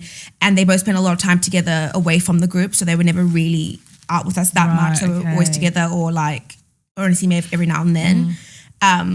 But saying that he loves her was a bit crazy. Because I guess in essence, in this show, you don't have your phones, you don't see outside people. Like, you are each other's, like, this is your whole world. Your community right now. This is so, she was probably his whole world in that moment. Yeah. He really gave it a chance, bro. Because I don't like, between Steven and Maeve, I don't know what people see. What do you mean? Like, I don't know. You don't know what I don't know what Joe saw in Maeve. I think I can see why someone would find Steven attractive. Do you? Yeah, I can see why someone would find Steven attractive. He's not an unattractive guy. He's tall, he can dress, he's got good teeth. He cannot dress. What are you talking about? He can't dress. Can he not? He's got like a little, there's a flood always in him. I don't know, I see things like that. He cannot dress. But like, he's got a great personality though. Like, I know maybe in relationships he's not the greatest person ever, let's be real. But like he's quite funny. He's got banter. He's got banter. He's quite like a lad's lad, blokey dude. Yeah. Like, he's funny. So can I ask you a question? I've got so many questions. When you messaged everyone to check in, did you also check in on Maeve? No, but also why would I check in on Maeve and Nelly? Because I guess you were fighting at the time. So I wish I had said that at the brunch day because I think they were like, oh, you weren't a girl's goal to do this, but we were fighting. So I don't understand why I'd message you. And also we'll go back to people not messaging me either. But like, I don't know why I'd do that when we were not in a good space. You felt like and you Nelly don't was still owe Maeve anything. She's not your friend. I don't owe her anything. I'm out the show now. Yeah. I think I could have given them a heads up maybe when I was coming back in or something. And I still think I hurt Maeve. I'm not going to say that I don't. I definitely hurt Maeve. And do you know what I mean? I wish I could take it back. And I wish I, didn't speak how I spoke about Steve. And I wish I didn't go on holiday with Joe. I do wish I took those things back and didn't hurt Maeve in the process. But at the same time, the reason why I didn't message these people is because we were not talking. Yeah. We were not, and at that time. That last dinner, they were horrific to you. So I kind of felt like you didn't owe them any loyalty. And I feel like to kind of seal like the villain label, you should have gone for their dads. Like, I was like, oh my gosh, like that would be like the final boss move. I don't know about that. Disclaimer. I was like, yes, I'm retired. Parents and kids out next season. No, but to seal the villain role, I still feel like, again, even at that final, when everything was coming out, your confessionals was like, the Steven thing's not even half of it. But then when you're in front of them, you're just like, oh, I'm so sorry. It's just like, so I just many want you to keep that. Yeah. Like, I want it to be like, when they're talking about Steven, not come for your dad, but like, listen, I fucked your husband. Do you know what I mean? Like, if it was going to be, I felt like you have one, Are you Gemini? But can I ask, the confessionals and the dinner, like what's the time difference between them? Yeah, because it feels like you did it straight away. Yeah. You do it afterwards. So the only reason why I was like, I will stand up for myself and I will say X, Y, and Z. But also it's so hard when there's so many voices coming at you. Yeah. And I literally felt like people are going to jump over the table to get at me. But also I'm not that kind of person. If you want to keep yelling at me, I'm going to literally just keep quiet shut and down. let you do what you need to do. Because I did fuck up, but I'm not going to match that in it. Like I'd rather just go at me, and when you're ready to talk, we can talk, and like, I'm sorry, but like, it's hard. There's 20 people going at you, all with their own opinions and yelling and saying things or whatever. Like after a while, you just go, you shut down, and then everything you want to say after, you just do it on the confessional. because at least I can say something. At least I can give a without being sentence Without out. getting interrupted, At least I can say 2 sentences, and then people can ask me questions, and I can say it again. Like, do you know what I mean? Whereas there was no chance to be like, okay, you're right, I did fuck up. This is how it happened. No, because Did you know that it was going to come? So when you got confronted at the table was like the first time that you thought, oh shit. Yeah. So I told the producers about Steven. So they were like, go down and tell them that you and Steven have been talking. So I was like, okay, I'll go like tell them about that. I had no idea that Maeve knew or that was coming down. So in a way, I don't want to make anyone upset, but I just feel like it was a little bit of like a setup for tea. Like ambush. it was like, oh, this is the Stephen King thing. Who do you reckon It all told comes Maeve out. then? Production? Well, yeah, I think so, because then it would have been Wait, it on that wasn't call. Was it Maeve? Oh yeah, it was Maeve. Yeah, so it would have Yeah. been production then that would have told her. Because Maeve walked in there like she was sitting on a bad boy piece Yeah, of information. she definitely did. She might as well have worn her like little puffer jacket. Like, and But apparently she didn't know until maybe an hour or so before she got in there. Oh, wow. Oh Yeah. shit! So she would have been Production are really producing. They really are. What was the holiday like with Joe? Candidly, like, it was actually really nice. Yeah. That's the sad part. Did you develop feelings for him? whose idea was the tattoos? Both of ours. We just kept saying why Oh, not yeah, I to each forgot about other. the tattoos. Yeah, and yours is there, right? Yeah, on my right calf. Oh, It my was God. just like, what do we go do today? Should we go do this? And it became why not? It was never about like, it had nothing to do with the group. It had nothing to do with the experiment. It just was about us and us talking and like the connection that we were growing. It had nothing to do with like, let's fuck the group. How did it come out that you actually slept with him though? Because production must have not known about that. Oh no, you got questions. Yeah, well, they asked, but I think that's what you would assume. Like, if you went on holiday with Like, it's someone definitely that gone down. like you probably then were intimate. Yeah. But I think Beck asked me that question when we were down there. But I think it's an obvious thing anyway. You thought, oh shit, I lied about Divarni. Let me not lie about you.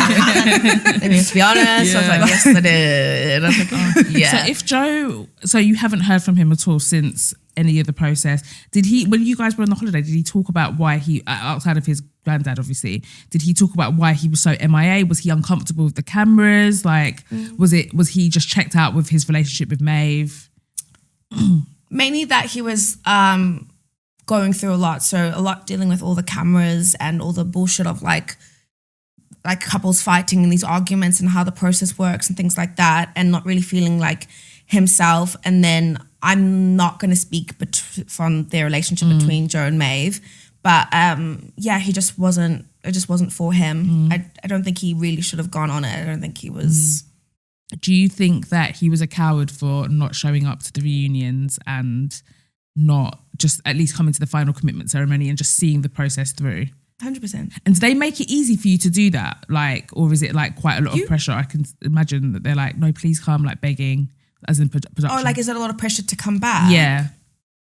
I think it's more that like, if you don't go back, you don't get your say. People will have a say on you. So I think it's more, and I don't blame production or whoever for saying this, because it's very true. Like, if you're not going to go in and speak your side of the story, well, then you're going to let everyone else do it, and then you don't really get a say in whatever happens. Like, that's on you really. Like, and it is cowardice that he wasn't there again to apologize to Maeve, and that he wasn't there to like take the heat and stand with me. And I think the reason why it ended, if I'm honest, is I think he just didn't want to deal with all the heat with it, because with the messages and that they were going back between the two of us and what happened on holiday, there definitely was something there. So because Maeve said that he denied that the holiday ever happens, right? So she must have known before an hour. She called him at the brunch day after she came down. Okay. And I guess do you feel like it was a sense of him just trying to like protect it, or do you feel like these men are just denying you?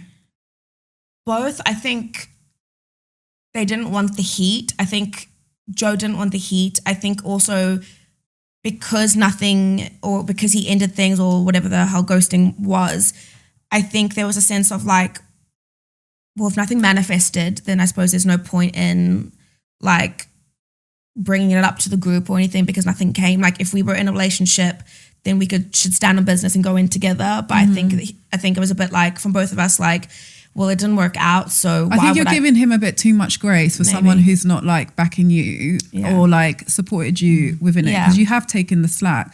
Because at the end of the day, he's come off the show now. Yeah. Who gives a fuck if he says yes or no? He's not coming back to face the music anyways, regardless. I know. Yeah. It's the court of public opinion. That was out of order. Because I guess within that hour between the time she's found out, called him, he's not even giving you the heads up that, by the way, this is out now. So you're walking into, this is what you're going to walk into. Yeah, I don't know the timeline of when Maeve called him. I don't know if it was before she came down or after. But yeah, I remember Nita coming to me afterwards and she said, just to let you know, Maeve has called Joe and he's denied it all. And I was like, what the fuck? Yeah. But I don't know his reasons for that, if it was just to not have heat. Was he pissed that you then admitted to it?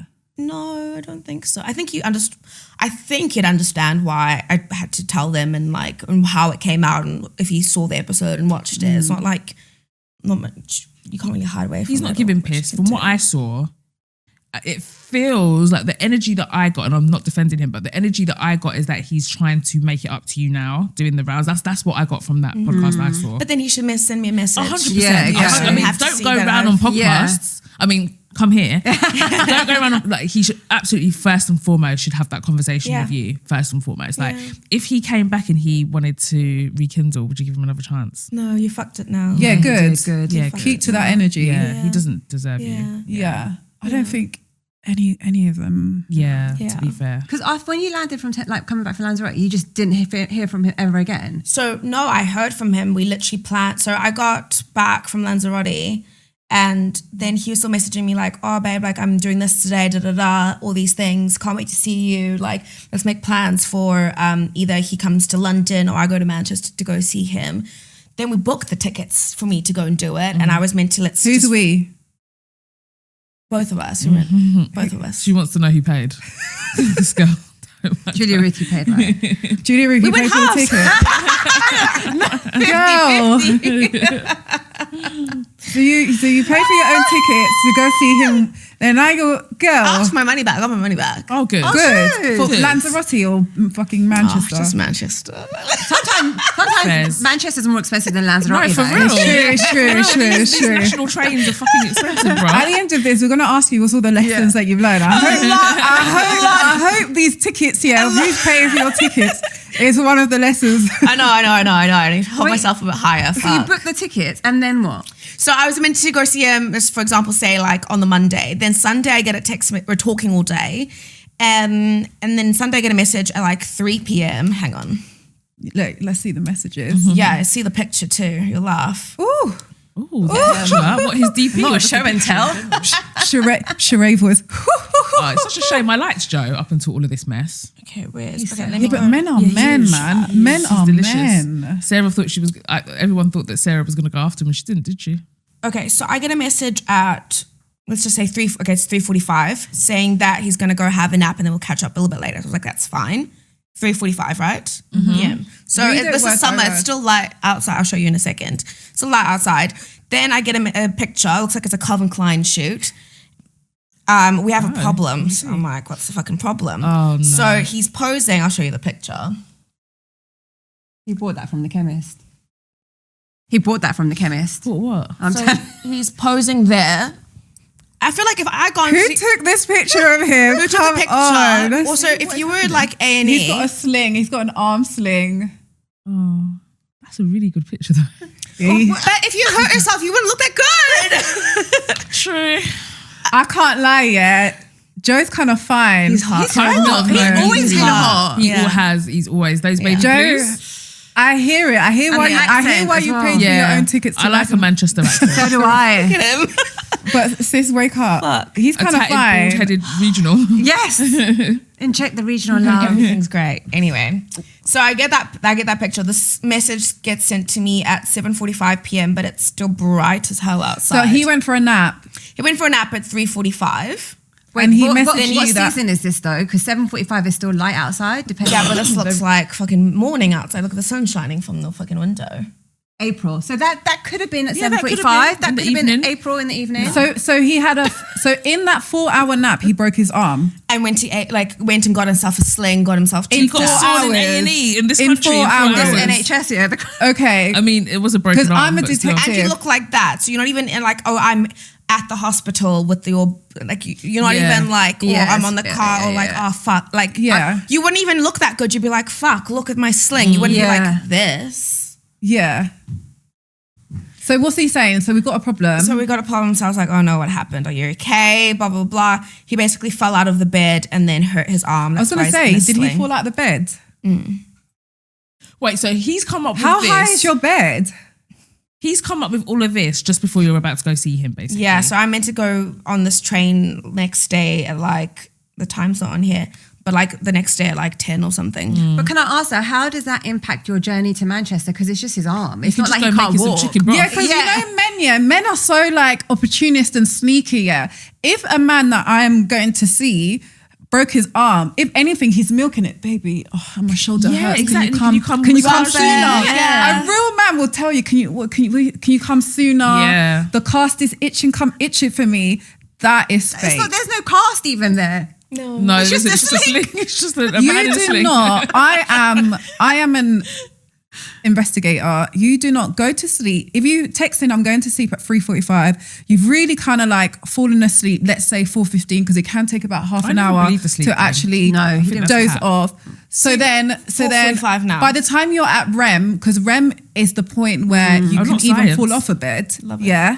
By the time you're at REM, that's a good hour into the sleep to get into REM, to fall asleep, to fall out the table. So now we're at 5:15. So you've fallen off the bed. How high is your bed? Do you know what I mean? You're Also, a have big you got man. marble floors? Because like, what did you fall on? Sorry, Yeah. no one sleeps that hard. Like, Yeah. You've fallen yeah, off, no. like, let's call it now 5 o'clock, 5 p.m. You fell down. By the time you've like driven yourself to the hospital, so let's say the hospital on average is like a 15 to 30 minute drive. Let's call it 15. You're there now 5:15, 5:30. They are not, A&E is not even seeing chance. you It's not a to grown man even anyway. register your name. Especially up by, Exactly. by like 7 o'clock. And you're back home now at 7:45 Exactly. to send that picture. So Maybe he's got the private healthcare. timeline. Yeah, maybe he's private. Because he is a if PT. he does, I'm so sorry. Then ignore what I've said. Yeah. The then that seems legit. timeline Also, there's no is cast. not timing. Yeah, the timeline's not timing. He was definitely No, capping. but also a few days after that, like maybe a week after or less than, he was already training people. So I was like, it's a lie. He was training. He was training people. So basically, he ran away from you as well. Yeah.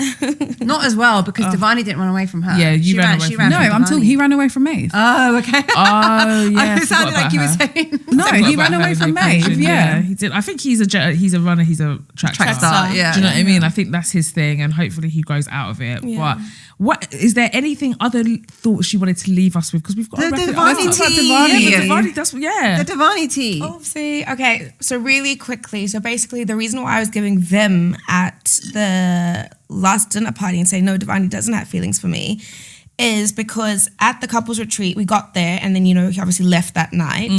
And then we had dinner party and everything. Then I had the producers in my room that night before saying like, oh, do you want to stay? Is there anything we can do? And I was like, absolutely not. Then we go to the commitment ceremony couch the next day. We say our goodbyes. Divarni cries, does the whole thing, right? We leave. Now, as far as I know, that's all that I know at the time. Anyway, someone sends me a message and says they had a conversation with someone, and I'm not going to say who the wife is for the sake of not starting any drama. Start it. No. If it's a woman, protect her. Yeah, that. But basically, what happened is we got back from the retreat. Divarni sent me a text message on the production phones and said, can we stay in the same room that night? And I was like, absolutely fucking not. Like, we've just been through the couples retreat. Why the hell are we staying in the same room tonight? It's like, pack your shit. You got an hour. Go. Packs his stuff. So he ends up re-gifting a box of half-eaten chocolates to another bride. And he's like, you look like my baby mama. And he wants to recouple up with her in the experiment and stay in longer. Stop it. Can we guess who it is? Sorry, can we go back to the half-eaten chocolates? Wait, so he re-gifted someone half-eaten chocolates and approached them and try to recouple up with them in the experiment. So this is someone who already left the experiment then? I don't want to talk about who the bride is. No, you don't have to, but for you to recouple, because Stephen had left, Not necessarily. If you have energy and balls to couple up with someone when they're there, you can do that if you want to. Like, so they could be in the process or out of the process. You can recouple up with. Yeah, you can recouple. Is it someone with dark hair? No, I'm not answering any of these questions. But basically, that's the reason why I was so upset, is because there's this whole thing of like, oh, why did you stay? Why did you da-da-da? Oh, she's here for camera time. But I said no to messaging Stephen or sliding something underneath his door or dragging it on for longer. But none of that, and I brought this to camera so many times, but none of it was shown or played, and I was pissed. So you were presented with an opportunity by production to possibly recouple, and he was presented with that opportunity He wasn't presented. He just he was presented himself with an opportunity that no one gave him. Did he know about your opportunity? No. Because we were staying in separate rooms. So he tried to, I think, maybe come stay in the same room and maybe we would stay longer together and make it work. And then I said no. So then he went and was in someone else's room, and then he was like, they were like, just do whatever. Gave the chocolates to this person and was like, let me stay. Where did he find the chocolates from? Someone's room. But basically she laughed in his face and was like, absolutely not, no. But with Divarni, it's crazy. Yeah. He wants to be a rapper, right? I thought he was an actor. Someone said rapper slash actor, like triple threat. He's a 100%. He's a triple threat, right? So like he wanted to stay in the process as long as possible to get as much screen time. And I think like I believe that at least yours, that you were presented with an opportunity. He went out of his way to get half-eaten chocolates and give it to someone else. Production still said, and they still said no. Was this other bride at that final ceremony? Because again, my point is, if everyone's seeing all these things that's going on, they know that we all had the conversation about who we would recouple or wife swap or whatever. This is also happening. Why is no one actually like, do you know what I mean?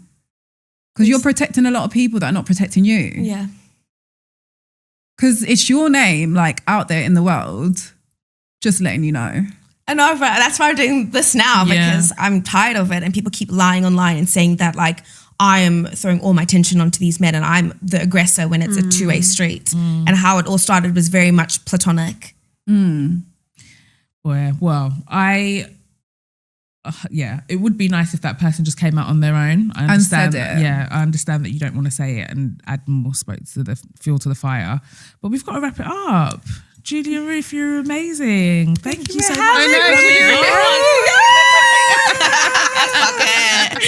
No, you really were brilliant. Like, it was a very, very good season. Amazing like, TV. It was gripping. You were amazing TV you gave. Oh, off camera, I need to ask you about your lip combos. Yes. Because every time I would watch, I was like, no, her makeup is tea. Yeah. Those lip combos are comboing. I loved it. So thank you so much for joining us. We're so grateful. Thank you. Thank you for your services to reality TV. Yeah, exactly. Exactly. You will not my love life for everybody. You will not be forgotten in maths history at all. So thank you very, very much. Thank you guys for tuning in. We hope that this was informative. We hope you loved it.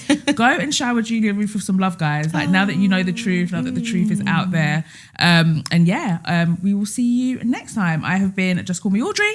And I'm Isa. I've been Feven. And I'm Julia Ruth.